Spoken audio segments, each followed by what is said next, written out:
Study में आप सभी का स्वागत है। तो कैसे हैं आप लोग? आशा करते हैं कि अच्छा होंगे। तो आज की वीडियो में हम लोग क्लास 11 के, ठीक है, क्लास 11 के जो आप लोग है हिंदी के हिंदी सेक्शन में जो आप लोग अभिव्यक्ति और माध्यम है, अभिव्यक्ति और माध्यम के टॉप 50 MCQ टाइप का वीडियो, MC टाइप का प्रश्नोत्तर इस वीडियो में हम लोग करेंगे, ठीक है। और आसानी के साथ एक एक प्रश्न को समझेंगे। जैसे कि देखिए, आप लोग जानते हैं कि हिंदी कोर में भी 10 क्वेश्चन आता है अभिव्यक्ति और माध्यम से, और हिंदी इलेक्टिव से भी 10 प्रश्न अभिव्यक्ति और माध्यम से आता है। इसीलिए ये वीडियो हिंदी के कोर और हिंदी के इलेक्टिव दोनों वाले के लिए ये वीडियो इंपॉर्टेंट है, ठीक है। तो चलिए एक एक प्रश्न को देखते हैं और आसानी के साथ समझते हैं। जैसे कि पहला प्रश्न 1 नंबर है कि जनसंख्या माध्यमों का प्रमुख कार्य क्या है। तो जनसंचार क्या है? जिसे सूचना देना, जनसंचार के द्वारा सूचना देते हैं।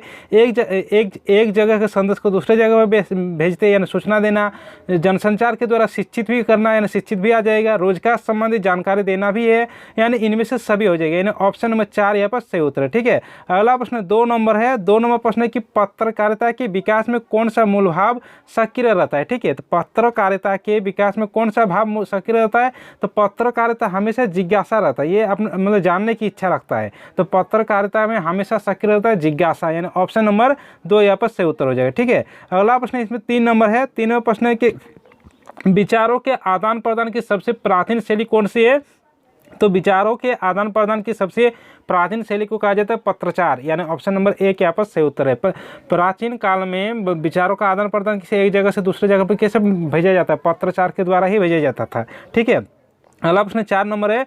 4 नंबर प्रश्न है कि भारत में प्रकाशित होने वाला प्रथम समाचार पत्र बंगाल गजट का प्रकाशन वर्ष कब क्या है, ठीक है। तो बंगाल गजट का प्रकाशन वर्ष का क्या है? बंगाल गजट प्रकाशित कब हुआ था? 1780 ईस्वी में, यानी ऑप्शन नंबर 2 यहाँ पर सही उत्तर है, ठीक है। अगला प्रश्न 5 नंबर है। 5 नंबर प्रश्न है कि संचार के मुद्रण माध्यम में किसे शामिल किया गया है, ठीक है। तो संचार के मुद्रण माध्यम में क्या शामिल किया गया? समाचार पत्र को भी शामिल किया गया, पत्रकारिताएं भी शामिल किया गया, पम्फलेट्स को भी शामिल किया गया, यानी यह सभी हो जाएगा। ऑप्शन नंबर 4 यहाँ पर सही उत्तर है। अगला प्रश्न 6 नंबर है। 6 नंबर प्रश्न है कि संपादकीय किसके द्वारा लिखा जाता है। तो संपादकीय किसके द्वारा लिखा जाता है? संपादक के द्वारा संपादकीय लिखा जाता है, यानी ऑप्शन नंबर 2 यहाँ पर सही उत्तर है। अगला प्रश्न 7 नंबर है।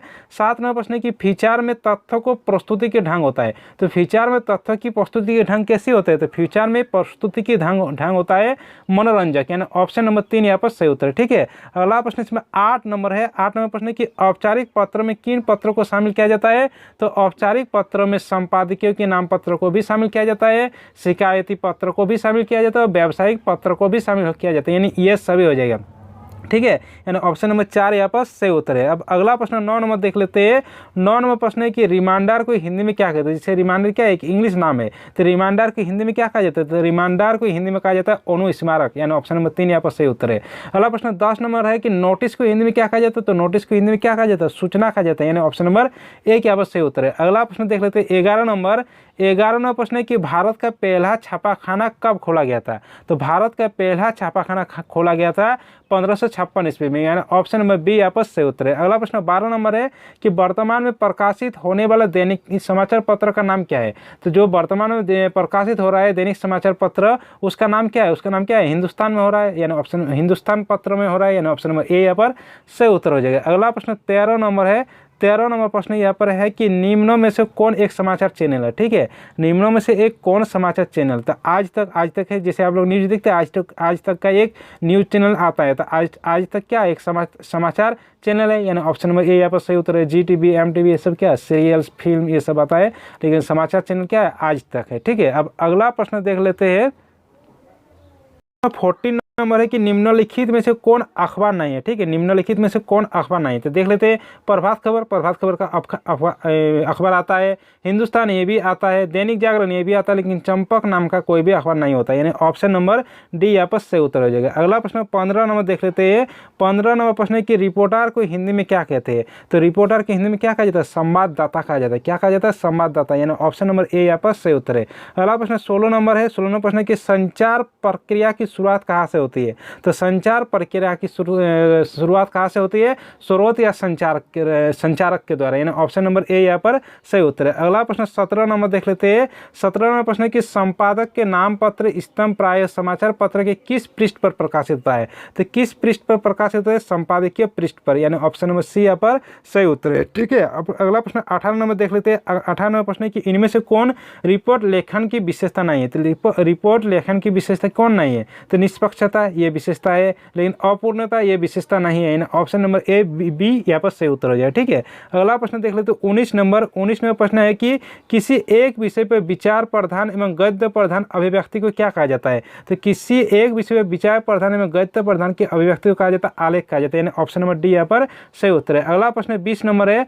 20 नंबर प्रश्न है कि फीचर लेखन की विशेषता नहीं है। तो फीचर लेखन की क्या विशेषता नहीं है? तो मनोरंजन करना ये तो विशेषता है, सूचनात्मकता ये भी विशेषता है, लेकिन नीरस शोध रिपोर्टिंग ये विशेषता नहीं है, यानी ऑप्शन नंबर सी यहाँ पर सही उत्तर है। अब अगला प्रश्न 21 नंबर देख लेते हैं। 21 नंबर प्रश्न है कि विज्ञान वरदान अथवा अभिशाप विषय पर निबंध लिखने के लिए आप किस शैली का प्रयोग करेंगे? जैसे कि विज्ञान एक वरदान का भी काम करता है और एक अभिशाप का भी काम करते हैं, तो निबंध लिखने के लिए आप किस शैली का उपयोग करेंगे? ये लिखने ये मतलब चुनने के लिए किया गया, तो कौन सा ऑप्शन हो जाएगा? ये विचारात्मक शैली हो जाएगा, यानी ऑप्शन नंबर बी यहाँ पर सही उत्तर है। ठीक है, विचार करना, यानी ऑप्शन नंबर बी यहाँ पर सही उत्तर है। अगला प्रश्न 22 नंबर है। 22 नंबर प्रश्न है कि निबंध लिखने के माध्यम से निबंध लेखक के किस गुण को परखा जा सकता है? तो निबंध लेखक के जो लेखक होते हैं, तो निबंध लेखक के किस गुण को यहाँ पर परखा जाता है? तो ज्ञान और अनुभव के गुण को परखा जाता है, यानी ऑप्शन नंबर ए यहाँ पर सही उत्तर है। अगला प्रश्न 23 नंबर है। 23 नंबर प्रश्न है कि निम्नलिखित में से क्या कार्यालयी पत्र की एक विशेषता हो सकती है? ठीक है, कार्यालयी पत्र की एक विशेषता हो सकती है, तो विस्तार नहीं हो सकता, संक्षिप्तता एक हो सकती है, यानी ऑप्शन नंबर बी यहाँ पर सही उत्तर है। अगला प्रश्न 24 नंबर देख लेते हैं कि रिपोर्ट में दी गई जानकारी का स्वरूप कैसा होना चाहिए? तो रिपोर्ट में दी गई जानकारी का स्वरूप एक काल्पनिक होता है। ठीक है, काल्पनिक रूप में मतलब मान लेते हैं, यानी ऑप्शन नंबर सी यहाँ पर सही उत्तर है। अगला प्रश्न 25 नंबर है। 25 नंबर प्रश्न कि किसी बैठक के लिए प्रस्तावित कार्यों की क्रमबद्ध सूची क्या कहलाती है? तो किसी बैठक के लिए प्रस्तावित क्रमबद्ध सूची को क्या कहलाता है? कार्य सूची कहलाता है, यानी ऑप्शन नंबर डी यहाँ पर सही उत्तर है। अगला प्रश्न 26 नंबर है। 26 नंबर प्रश्न है कि प्रत्यक्ष संवाद के बजाय किसी तकनीकी या यांत्रिक माध्यम के द्वारा समाज के एक विशाल वर्ग से संवाद कायम करना कहलाता है, तो इसको क्या कहलाता है? इसको कहलाता है जनसंचार, यानी ऑप्शन नंबर बी यहाँ पर सही उत्तर है। अगला प्रश्न 27 नंबर देख लेते हैं। 27 नंबर प्रश्न कि समाचार सामग्री की अशुद्धियों को दूर करने, पठनीय एवं प्रकाशन योग्य बनाना क्या कहलाता है? तो पठनीय एवं प्रकाशन योग्य क्या कहलाता है? संपादन कहलाता है, यानी ऑप्शन नंबर बी यहाँ पर सही उत्तर है। अगला प्रश्न 28 नंबर है। 28 नंबर प्रश्न की सूचनाओं का संकलन एवं संपादन कर पाठकों तक पहुंचाना क्या कहलाता है? तो सूचनाओं का संकलन तथा संपादन कर पाठकों तक पहुंचाना को क्या कहलाता है? क्या कहलाता है? पत्रकारिता कहलाता है, यानी ऑप्शन नंबर बी यहाँ पर सही उत्तर है। ठीक है, अगला प्रश्न 19 नंबर है। 19 नंबर है कि जनसंचार का सबसे नवीन एवं लोकप्रिय माध्यम क्या है? तो जनसंचार का सबसे नवीन और लोकप्रिय माध्यम क्या है? इंटरनेट है। इंटरनेट अभी लोकप्रिय माध्यम है, यानी ऑप्शन नंबर सी यहाँ पर सही उत्तर है।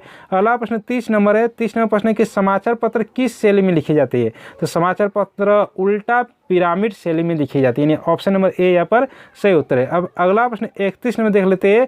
31 नंबर प्रश्न है कि निबंध का अंतिम भाग क्या कहलाता है? तो निबंध का अंतिम भाग क्या कहलाता है? निबंध का अंतिम भाग निष्कर्ष कहलाता है, यानी ऑप्शन नंबर सी यहाँ पर सही उत्तर है। ठीक है, अब अगला प्रश्न देख लेते हैं 32 नंबर। 32 नंबर प्रश्न है कि निबंध लेखन में डैश विचारों की अभिव्यक्ति होती है। तो निबंध लेखन में क्या अभिव्यक्त होता है? निबंध लेखन में मौलिक विचारों की अभिव्यक्त होती है, यानी ऑप्शन नंबर ए यहाँ पर सही उत्तर है। अगला प्रश्न 33 नंबर है। 33 नंबर प्रश्न है कि समाचार पत्र में संपादक के नाम लिखे गए पत्र में संबोधन हेतु किस शब्दों का प्रयोग प्रचलित है? ठीक है, तो कौन से शब्दों का प्रचलित रहता है? महादय, जिससे सबसे पहले महादय लिखते हैं, यानी ऑप्शन नंबर ए यहाँ पर सही उत्तर है। अगला प्रश्न 34 नंबर है।